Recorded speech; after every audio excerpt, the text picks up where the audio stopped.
Hey, Anthony, Yeah, what do you think about Trump's post today that he's deploying troops in Portland, Oregon at full force? I think it's another step in the Trump administration's plan to completely disregard posse comitatus and desensitize the American people to the use of military force against them. What is posse comitatus? The Posse Comitatus Act is a federal law that was passed in 1878, shortly after the Civil War and Reconstruction, that basically forbids the use of military personnel for domestic law enforcement. So it says the military cannot be used against U.S. citizens, especially on U.S. land, with certain exceptions by, the Constitution or Congress. That applies to National Guard as well as actual military troops. Although, if you actually look historically, there's been a lot of times where it's basically been completely disregarded. Nonetheless, it is still a law that prevents the use of military in the ways that the Trump administration has been and is continuing to try and use them against mainly leftist cities as a, occupy an army to quell protests against his administration's fascist policies. What does full force mean? I don't think there's necessarily a definition for full force as a military term. I'm not a military expert, so I could be wrong on that, but to me it sounds like it means exactly what it sounds like, right? Which is that he's authorizing the use of lethal force.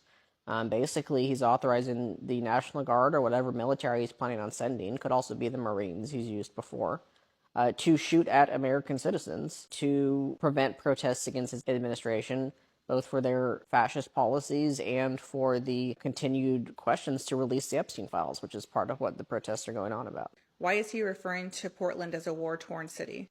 Well, Portland is one of the cities that's been most effective at resisting the Trump administration's deployment of ICE and the National Guard to the city as a means to quell rebellion and protest against the Trump administration's fascist policies, right? I know that in Portland specifically, there's been a lot of protests against ICE's use of various federal buildings in Portland and other buildings as detention centers for people that ICE has picked up, despite the state and city contracts with ICE for those buildings forbidding their use as detention centers.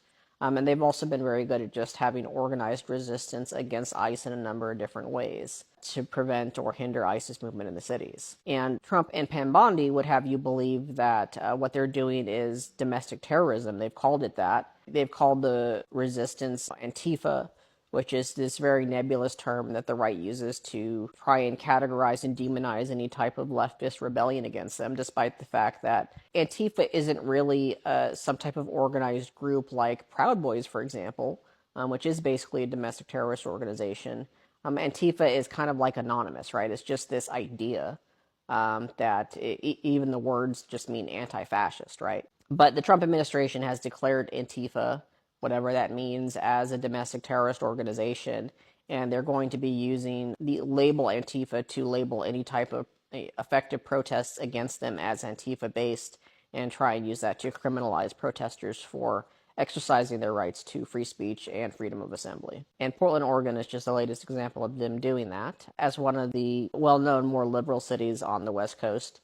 Also is a good target for the Trump administration because it's one of the cities that is hated by MAGA and other Republicans. So, Portland's going to continue to resist, doing very well. But the fact that the Trump administration is basically calling for lethal force against Americans who are exercising their right to protest is another sign of the continued decline into dictatorship in the U.S.